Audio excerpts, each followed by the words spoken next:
mama kah? Mau Pongo? Aduh. Bisa ke tempat anda.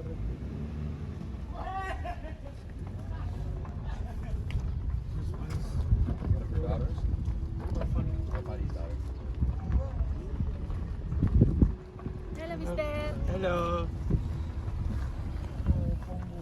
This is a place for just. Yeah, who's this? Just park here and then. Sure. Dekat lah ini. Malah ini apa? Mama Fanny. This is the mama of Mama Fanny. Mama. Papa, Mama Fanny. She is roasting coffee and selling it. Fantastic. It's honey coffee, washed coffee. Ini mereka dari mana apakah? Dari Amerika. Okay. Yeah. Kamu lagi. Cinta mereka Halo. pergi di kebun. Halo, Mama. Mama. Yeah. Selamat sore, Mama. This is Maaf my mengganggu. card. Mama di Mopongo ya? Yeah, from America. Kartu nama punya dia. Sweet Marias. Nama perusahaan dia namanya Sweet Ada acara. Marias. Mama kita Ya, singgah di ya. rumah ini ada cahaya. Artinya sama mama ya. manis yang punya Maria. Yeah. Boleh lihat And here's the ada klien name. California. Amerika. Yeah. Lihat So you can give to kopi Mama sama Fanny. roaster.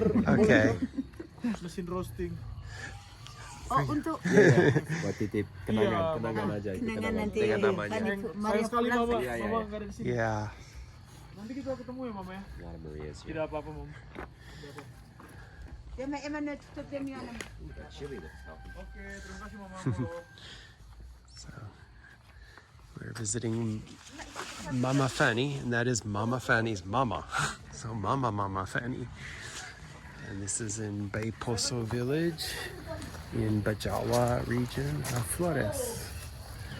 And this is her house. What's so cool, we were just talking about, we're gonna go inside and look, but she's selling roasted coffee and to small retail people who can order the roasted coffee from her. So she's growing coffee, picking it, processing it, roasting it, grinding it, packaging it, and then therefore getting, the full value of it, selling it wholesale.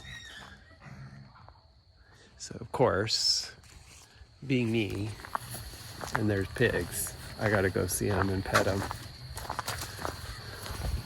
You probably can smell my hand. Here you go. Well, little baby pig's a little bit afraid. You can come smell my hand. But big mama pig is very happy to be pet. Very happy. Hi. Hello. Oh, I don't want to scare you. I don't want to scare you guys. Okay. Hello. Hello. How are you today? Oh. You're a little itchy, aren't you? Untuk besok ya Mas ya. You like this, huh? Itchy, huh? Lima You a little itchy? atau 6 apa aja You like being pet? You do. aja Mas. Bisa itu mepet. Oh, mama. Okay. What a good girl. Okay, bye.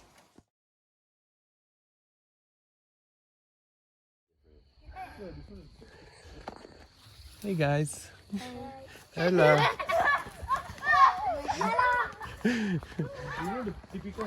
So we're talking, here's the coffee, and Daniel's saying it's mostly Linnaeus, which is great. Yeah.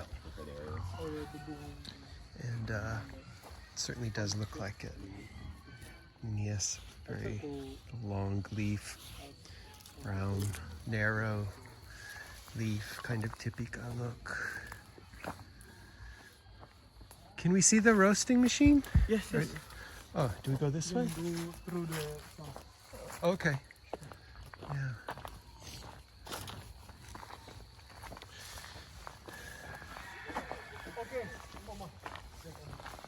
So she's built this whole building. She's processing her coffee here. We were just looking at honey and wash. Where the hot air goes out. Okay. Right here. That's quite a good tour of the roastery. Sorry, Wow, look at this. Like I'm not sure whether one cherry, not much.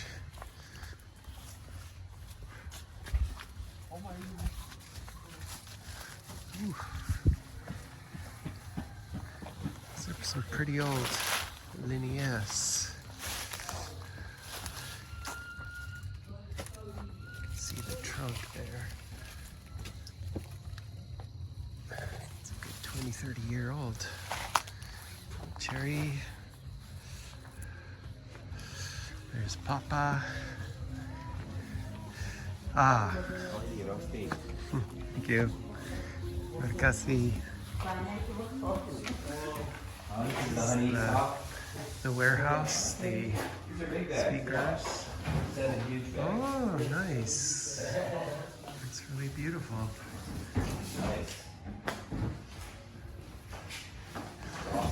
It's one of the Jakarta machines. Not sure. That's great. It's probably like 5 kg or something. If you fill it all the way. These are honey coffee. Beautiful. Doing it all. Tree to almost cup.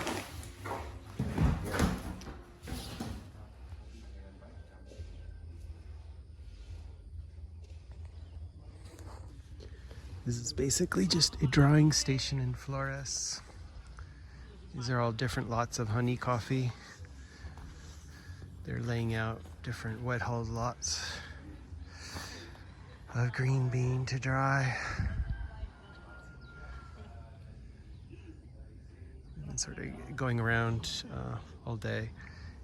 I was thinking how incredibly something I don't really talk about, how incredibly bored I am right now. I was sort of thinking about that because there's this idea that, like, as the visitor and the buyer, that somehow things revolve around me. And I was considering how often they really don't. I'm basically tagging along on their business, the people who actually do the sourcing work here. And I'm sort of just, eavesdropping, looking in on it, because it is ultimately in our interest, in our business too. But a lot of it actually doesn't pertain to me at all. And it gives me a window into seeing how, the business actually works here with like local parchment buying and everything, which is outstanding. But, it does get boring. And I just sort of hang in there, wait for them to finish up what they need to do.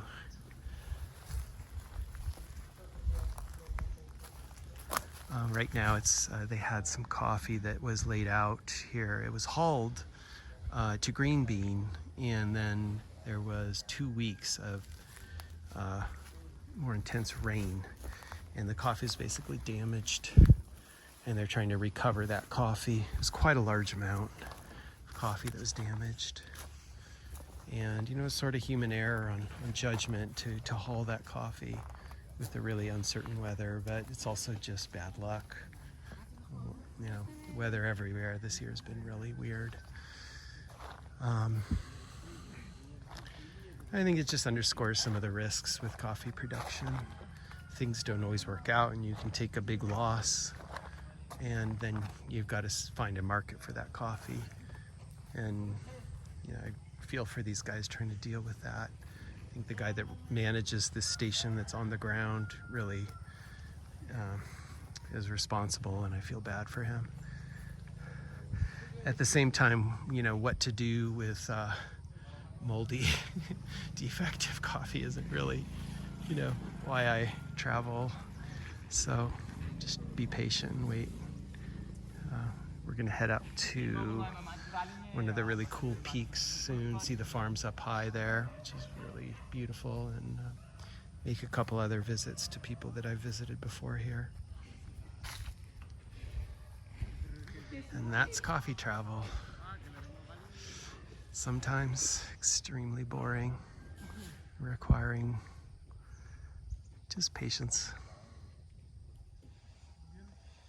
I think my other thought with all of that is that, you know, they've ruined all this coffee and they take a big loss, and it's bad, but it's kind of the context within which good coffee exists, like coffee we want to buy, exists in this context where there's bad coffee, where there's ruined coffee, where there's low-grade coffee, and then we do not select that, and we select, you know, the good stuff. And so, you know, there's no talk of or really focus on problems, defects, low grades, the coffee that gets culled out of a good lot of coffee in order to make it good. Where does that go? And all of that is really sort of invisible to what you call the specialty coffee industry, but it's all very visible and real to people who work in farming and processing coffee. So I find that interesting. So even amidst my ennui here, as I wait patiently for us to move on, that intellectually that really makes sense to me, and and part of the experience of travel and not having things focus on you, the buyer, is learning about that context. And I think that's a really big learning curve, and something that you don't really get to go through unless you come and see the production and sort of see a fuller picture of coffee processing and stuff. So that's Bajawa, Flores. Small crop this year, difficult weather, too much competition, lots of challenges for sure.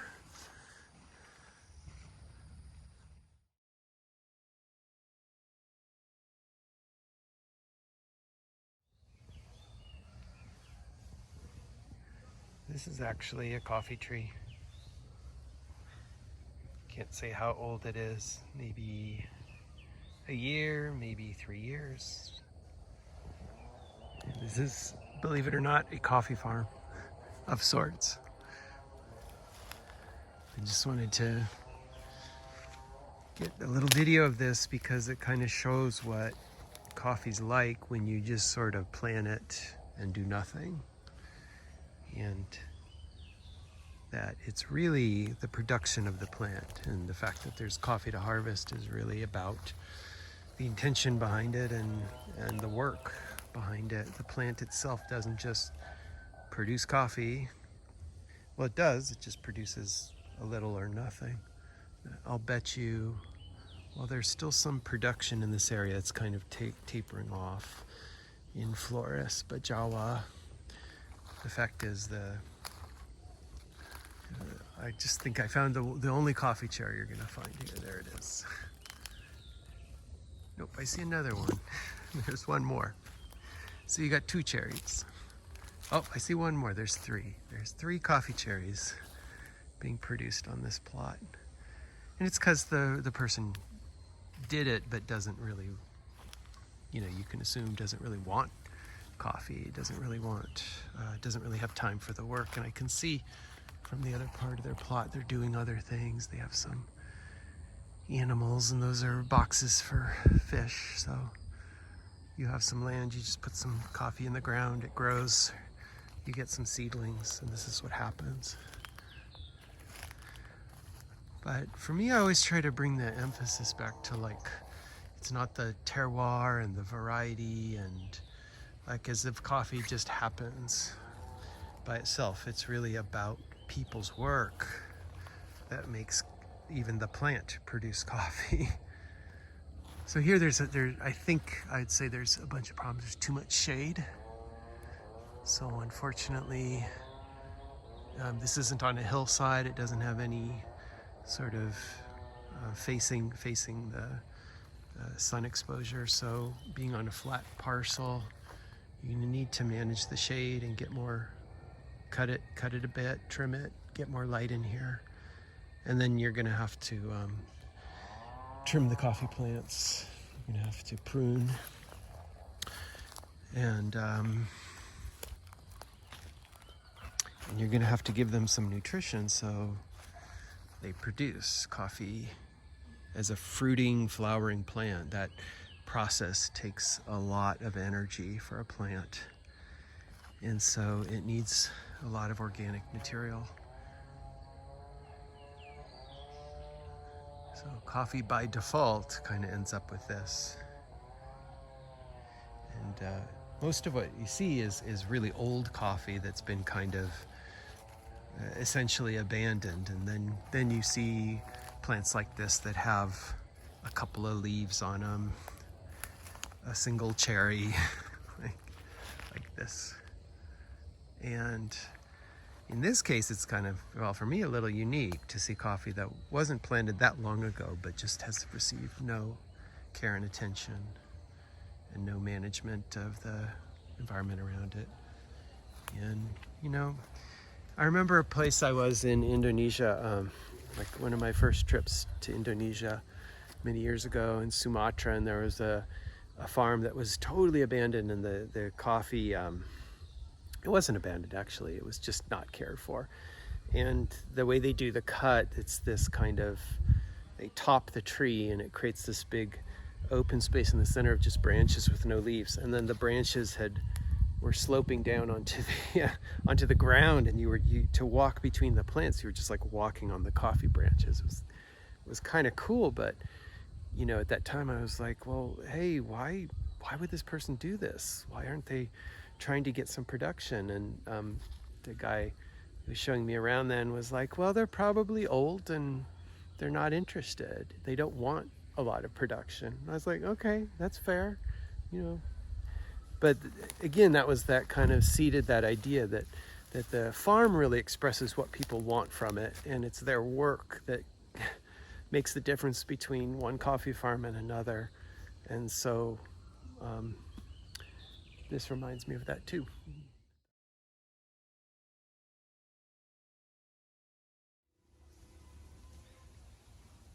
I'm a big fan of bamboo, using bamboo. It's a natural material. I think from traveling in coffee, I started planting bamboo around my house and collecting varieties. Luckily in the Bay Area, we actually have some really nice bamboo gardens where you can buy some of these species, but this is really cool. These are huge timber bamboos. I'm not sure if these are guadua, which is the name of the timber bamboos in many countries. You're not always supposed to touch these. It can actually make you quite itchy, but these are really huge. I mean, if you just look at my hand against the size of the bamboo, that is large.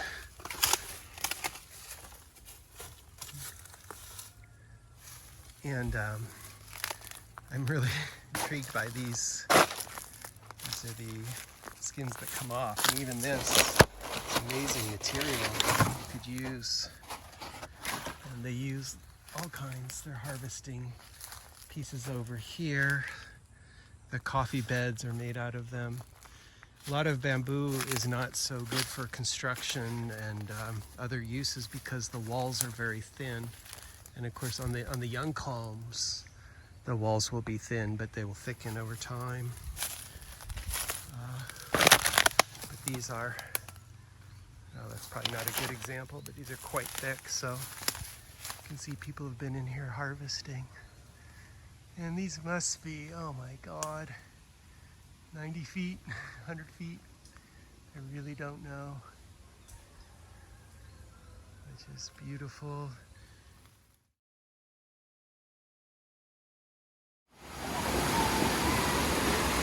So this is the mixing of two rivers. That incredibly hot. That incredibly cold. And all the kids in the community are here. That's Alfredo. I'm sorry, Ebra. And this water here is, wow. Oh, that's hot. You can't go across there. But it's a known tourist place and people come here. It's on the maps, but right now it's the evening and people are just bathing. All the kids are sliding on the rock. It's really cool. Coming down for... So basically, you find a spot where the mix of water is right for you. And as I said, this side here is... Wow, watch out. But in the middle there, actually tucked behind these rocks, are two of the best spots. So cool. I've been here once before, and this is going to be on the regular route.